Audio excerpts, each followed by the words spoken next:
One Health Super Speciality Hospital, GST Road, Vandalore. புதிய கிளாம்பாக்கம் பேருந்து நிலையத்தின் எதிரில். தொடர்புக்கு 0944502558. உங்க ஹெல்த்துக்கு One Health இருக்கு. அதேபோல் இன்னொரு தகவல் சொல்கிறாங்க. அதாவது விஜயோட ஆடிட்டர் ராமதாஸ் அவர்களை பார்த்து கூட்டணி தொடர்பான விஷயங்களை பேசினதா ஒரு தகவல் பரப்பிட்டு இருக்காங்க சார். யார் ஆட்சிக்கு வந்தாலும் 25% வேணும். திமுக ஆகட்டும், அண்ணா திமுக ஆகட்டும், எவ்வளவு 6.5 கோடி வாக்காளர்கள். 25%னா அருகால் 1.5 கோடி வாக்காளர்கள் வேணும். ராமதாஸ் எவ்வளோ இருக்குது? ஓஹோன்னு இருந்த காலத்திலே 7% தான். 7,49 லட்சம் பேர். இன்றைக்கெல்லாம் 1%, 1.5% ஆகிப்போச்சு. பாமக கூட்டு வச்சு என்ன பண்ண முடியும்? தனித்து போட்டிக்கெலாம் வாய்ப்பே இல்லை. தனித்து போட்டி என்பது விஜய்க்கு 25% ஓட்டு இருந்தால் நீங்கள் சொல்கிறது சாத்தியம். அது மக்கள் ஓட்டு போட்டுருவான்னு சுற்றி இருக்கக்கூடிய ஜால்ரா பார்ட்டிகள் நீங்கள் தாங்க சினிமாக்காரன் ஒவ்வொருத்தரும் அப்படி தான் சொல்லுவான். எத்தனை பேர் வந்துட்டு போயிட்டாங்க? 2 பேருமே அங்கே இருக்கக்கூடிய சட்டமன்ற உறுப்பினர், நாடாளுமன்ற உறுப்பினர்கள்லாம் ஒரு பெரிய கார்ப்பரேட்டுக்கு இணையான பவரோடு இருக்கான். திமுககாரன், அண்ணா திமுககாரன் தெரிஞ்சு வச்சிருக்கிற அந்த அரசியலில் 10% கூட தெரியல. இவன் எப்படி இந்த திமுக, அண்ணா திமுக என்ற பெரிய 2 பிரம்மாண்டங்களை உடைச்சி ஆட்சிக்கு வர போகிறான்?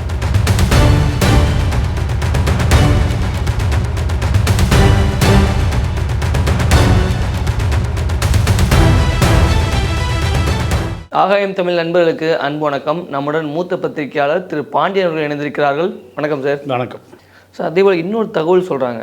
அதாவது விஜயோட ஆடிட்டர் ராமதாஸ் அவர்களை பார்த்து கூட்டணி தொடர்பான விஷயங்களை பேசினதா ஒரு தகவல் பரப்பிட்டு இருக்காங்களே சார். இல்லை, ராமதாஸ்கிட்ட 1%, 1.5% ஓட்டு தான் இருக்குது. அதை வச்சு விஜய் என்ன பண்ணுவார்? யார் ஆட்சிக்கு வந்தாலும் 25% வேணும். திமுக ஆகட்டும், அண்ணா திமுக ஆகட்டும், எவ்வளவு 6.5 கோடி வாக்காளர்கள். 25%னா அருகால் 1.5 கோடி வாக்காளர்கள் வேணும். ராமதாஸ் எவ்வளோ இருக்குது? ஓஹோன்னு இருந்த காலத்திலே 7% தான். 7,49 லட்சம் பேர். இன்றைக்கெல்லாம் 1%, 1.5% ஆகிப்போச்சு. பாமக கூட்டு வச்சு என்ன பண்ண முடியும்? அதெல்லாம் கற்பனை கதை, யாரோ கொளுத்தி போடுற காமிக்ஸ் நாவல் ஒரு கதையை தவிர உண்மை அதுவல்ல சார். இப்போ விஜய்க்கு கூட்டணி அமைக்க யாருமே இல்லையா சார்? இல்லை, விஜய்யுடைய கூட்டணி அதிமுக கூட்டணியில் எப்படின்னா அக்டோபர் 27 கட்சி ஆரம்பித்தார்ல, அதே அக்டோபர் 27 அதிமுக பிஜேபி கூட்டணியில் விஜய் இணைந்து கொள்ளுவார். அதுதான் அவருக்கு இருக்க ஒரே ஆப்ஷன். இணைந்து கொள்ள மறுத்தால் இணைத்து கொள்ள வைக்கப்படுவார். யாரால்? அமித்ஷாவால். அப்போ தனித்து போட்டிக்கெலாம் வாய்ப்பே இல்லை. தனித்து போட்டி என்பது விஜய்க்கு 25% ஓட்டு இருந்தால் நீங்கள் சொல்கிறது சாத்தியம். எம்ஜிஆருக்கு கூட கம்யூனிஸ்டுகள் இருந்தாங்க. அப்போ சிபிஐ, சிபிஎம் போன்ற கம்யூனிஸ்ட் கட்சிகள் வழிகாட்டினார்கள். விஜய்க்கு அரசியல், எம்ஜிஆருக்கு அரசியல் தெரியும், விஜய்க்கு அரசியலே தெரியாது. ஒரு கட்சியை பதிவு செய்தால் முதலமைச்சர் ஆக முடியுமா? மக்கள் கூட்டினா ஒரு சினிமாக்காரனுக்கான கூட்டம். விஜய்க்கு என்ன அரசியல் தெரியும்? தமிழ் தேசிய அரசியல் தெரியுமா? தலித் அரசியல் தெரியுமா? இல்லை ஈழ அரசியல் தெரியுமா? காவிரி பிரச்சனை தெரியுமா? கச்சத்தீவு ஏதாவது சொல்லுங்க. இல்லை சார், அப்போ எந்த தைரியத்தில் நான் முதல்வர் ஆகுன்னு அவர் சொல்கிறார். அது மக்கள் ஓட்டு போட்டுருவான்னு சுற்றி இருக்கக்கூடிய ஜால்ரா பார்ட்டிகள் நீங்கள் தாங்க சினிமாக்காரன் ஒவ்வொருத்தரும் அப்படி தான் சொல்லுவான். எத்தனை பேர் வந்துட்டு போயிட்டாங்க? டி ராஜேந்தர் வந்தார், பாக்யராஜ் வந்தார், விஷால் வந்தார், கார்த்தி வந்தார். இப்படி இப்போ டி ராஜேந்தர், கருணாசு, யாரும் பாக்கி இல்லை. எங்கே கமலஹாசன் வந்தார், எங்கே போனாங்கல்லாம் எல்லாம் சரத்குமார், விஜயகாந்த். நீங்கள் தான் முதலமைச்சர். சினிமாக்காரன் சுற்றி எப்பயுமே ஒரு 5 பிம்பு இருப்பான். அந்த பிம்பை சொல்கிறது பூரா அதான். தோற்று போயிட்டா நான் திரும்பி அந்த பக்கம் வரவே மாட்டான். சினிமாக்காரர்களும் பிம்புகளும் பிரிக்க முடியாதவர்கள். அவனுக்கு அரசியலே தெரியாது. இவர்கள் ஒரு படம் ஹிட் ஆயிடுச்சுன்னா 2வது படம் நீங்கள் தாங்க முதலமைச்சர். யார்கிட்டப்பா பேசிகிட்டு இருக்கேன்? தள்ளு, வழிவிடு. முதலமைச்சர் சும்மா போயிட்டு வழிவிடு. போலித்தனா என்னைக்கு இந்த சினிமாக்காரன்ட்டு தமிழ்நாட்டுக்கு அரசியலை பிரித்து எடுக்கிறோமோ அன்னைக்கு தான் தமிழ்நாடு உருப்படும், தமிழனும் உருப்படுவான். போலித்தனமானது. எம்ஜிஆர்ட்ட ஒன்று தான் போலித்தனம் இல்லை. சிவாஜி கட்சி ஆரம்பித்தார், என்ன ஆச்சு? வாய்ப்பே இல்லை. ஏன்னா சொந்த வாழ்க்கையில் நடிக்க தெரியாத மனிதன் எம்ஜிஆர். என்ன நம்மளை முதலமைச்சராக்குனாங்களே, அதனால் இந்த மக்களை ஏமாற்றக்கூடாதுன்னு மனசாட்சியோடு அணுகியவர் தான் எம்ஜிஆர். அதனால தான் அவர் இறந்த பிறகு அவர் கட்சி இன்றைக்கி நாட்டில் ஆட்சி பிடிக்குது. அப்படி தலைவர்களே இன்றைக்கி இல்லை, தலைவர்களே இல்லை. எம்ஜிஆருடைய வர்ற பணம் பூரா நாட்டுக்காக, மக்களுக்காக, இனத்துக்காக, மொழிக்காக செஞ்சார் எம்ஜிஆர். அதுதான் எம்ஜிஆர். விஜய் எத்தனை கோடிய மக்களுக்காக செஞ்சார். பழைய நோட்டு புஸ்தகம், இப்போ முறிஞ்சு போன பேனா, எழுத இங்கு இல்லாத பேனா, நிப்பு இல்லாத பென்சிலு, இதெல்லாம் வச்சு முதலமைச்சர் ஆகிட முடியுமா? என்ன தெரியும்? பிஎம்டபிள்யூ காரு, பென்ஸ் காரில் அப்படியே ஏசியில் போய்ட்டு ஏசியில் கேரவனில் வேலை வர்றவங்களாம் முதலமைச்சராக முடியுமா? வாய்ப்பே இல்லை. ஒரு பிரம்மாண்டங்கள் கட்டமை. தமிழனுக்கு அரசியலே தெரியாது. தமிழனை அரசியல் தெரியாமல் ஆக்கியவன் நீங்கள் அண்ணாதுரை. அப்படியே கருணாநிதி அப்படியே கொண்டு வந்தார். அப்படியே அப்படியே அப்படியே போய் இப்போ கடைசியில் எங்கே போய் நிற்குதுன்னா, அரசியலே தெரியாமல் பனையூரில் போய் நிற்கிது. ராமதாஸ் அரசியலே இல்லை, விஜயகாந்த் இல்லை, சீமாங்கிட்ட இல்லை. திமுக அதிமுகவை நம்பித்தான் தமிழ்நாட்டு அரசியலே இருக்குது. கம்யூனிஸ்ட் இல்லை, காணாமல் போயிட்டான். வைகோ காணாமல் போயிட்டார். காங்கிரஸ் இல்லை, திமுக ஒரு தலைமை, அதிமுக தலைமை. பிஜேபி அதிமுகவை தேடி வந்து அதிமுகவோட கூட்டணி வச்சுக்குது.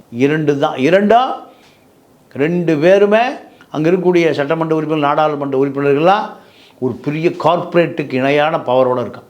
கார்ப்பரேட் எப்படி 1000 கோடி, 2000 கோடி, 5000 கோடி, 10,000 கோடி ப்ராஜெக்ட், அதே போல் இவர்களை எதிர்ப்பது என்பது நீங்கள் காலத்திலும் சாத்தியமில்லை. திமுக அதிமுக இரண்டு பிம்பங்களும் பெரிய பிம்பங்கள். இந்த வெளி தெரியாமல் இருப்பான். அப்போது இவர்களை எதிர்க்கக்கூடிய அளவுக்கு விஜய் ரசிகர் மன்றம் ஆட்கள் இருப்பாங்களா? நானே ஒரு வாட்ஸ்அப்பில் ஒரு விஜய் ரசிகர் மன்ற அமைப்பு படத்தை பார்த்தேன். ஒரு 25 இளைஞர்கள் போஸ் கொடுக்குறான், பார்த்தேன். 25 இளைஞர்களுக்கு சின்ன அரசியல் கூட தெரியாது. சின்ன தெரிஞ்சது பூரா விஜய் தான் தெரியும். விஜயை தாண்டி லோக்கல் அரசியல் என்ன, நகர அரசியல் என்ன, மாவட்ட அரசியல் என்ன, மாவட்டத்தில் எத்தனை சமூகம் இருக்குது, எத்தனை ஜாதி, ஒடுக்கப்பட்டவர் யார், ஜாதி கலை எது, ஒன்றுமே தெரியல. மாநில அரசியல் என்ன? நான் அந்த 25 இளைஞர்கள் நேரில் பார்த்தேன். அவர்களுக்கு திமுககாரன், அதிமுககாரன் தெரிஞ்சு வச்சுருக்கிற அந்த அரசியலில் 10% கூட தெரியல. இவன் எப்படி இந்த திமுக அதிமுக என்ற பெரிய 2 பிரம்மாண்டங்களை உடைச்சி ஆட்சிக்கு வர போகிறான்? விஜயகாந்த் கட்சியில் விஜயகாந்த் ரசிகர் மன்றம் உள்ளே வந்த பிறகு அப்படி வரும்போது எங்கேருந்து வந்தான்னா அதிமுக திமுகலேருந்து விலகி வந்தான், அதிகாரம் வேணும்னு வந்தான். அதே போன்ற ஆட்கள் இப்போ விஜய்கிட்ட இல்லை. ஒரு விஜய்க்கு அடுத்து புஷியானதை தவிர ஒருத்தரையும் தெரியல. எப்படி இந்த தமிழ்நாடு எவ்வளோ பெரிய நிலப்பரப்பு, எவ்வளோ அரசியல் அதிகாரங்கள் உள்ள இடம், எவ்வளோ பெரிய 1000 கோடிகளில் பணம் பண்ணுகிற அரசியல், பிடபிள்யூ ஹைவேஸு, இபி, எத்தனை அதிகார மையங்கள், இதையெல்லாம் கடந்து வரணும்னா விஜய்க்கு ஒரு 10 முதல் 15 ஆண்டு காலம் தேவைப்படும். ரோடு ஷோ போனால் மக்கள் பார்ப்பான், அத்தனை பேரும் உள்ளே வரமாட்டான்.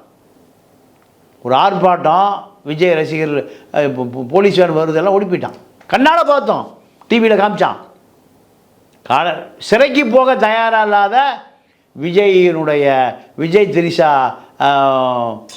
டூயட்டை பார்க்கக்கூடிய இளைஞனெல்லாம் சிறையில் போய் 3 மாதம் இருப்பானா, 1 மாதம் இருப்பானா, 1 வாரம் இருப்பானா? வாய்ப்பே இல்லை. போலீஸை பார்த்தா ஓடுறான். காவல்துறையை எத்தனை அடி தடி, எத்தனை லத்தி சார்ஜ், துப்பாக்கி சூடு திமுக அதிமுக சந்திச்சிருப்பான். ஒரு மாவட்ட செயலாளர் ஒரு 60 வயசுக்குமே மாவட்ட செயலாளர் கிடையாது திமுக அதிமுக. குறைந்தது 60 வயசு. 60 வயசில் 30 ஆண்டு கால அரசியல் இருக்குது. விஜய் ரசிகர்கள் வயசே 25 தான். 35 ஆண்டு காலம், 40 ஆண்டு கால அரசியல் உள்ள இந்த திராவிட இயக்கத்தை எதிர்க்கக்கூடிய இளைஞனுடைய வயசே 25 தான். எப்படி இந்த திமுக அதிமுகவை எதிர்த்து ஒரு வெற்றி பெற முடியும்? விஜய் எப்படி முதலமைச்சராக முடியும்? இதெல்லாம் சினிமா ஷூட்டிங்கு சரியாகலாம், ஆனால் நிஜ வாழ்க்கையில் அண்ணா தான் சொல்லுவார், போராடிக்கொண்டே கற்றுக்கொண்டோம், கற்றுக்கொண்டே போராடி கொண்டு இருக்கிறோம். நாங்கள் இந்த நாற்காலிக்கு வருவதற்கு எங்களை வண்ண வண்ண பூக்கள் பூத்து குலுங்கி எங்களை நறுமண வாசனையோடு எங்களை வரவேற்று விடவில்லை. அண்ணா ஆட்சியில் முதலமைச்சர் நாற்காலியில் உட்கார்ந்து சொன்னது, நாங்கள் வருகிற பாதை காடு மேடு கடும் முறம். அப்போ இத்தனைக்கு அண்ணாதுரை பெரியார்ட்ட பயிற்சி எடுத்தார்.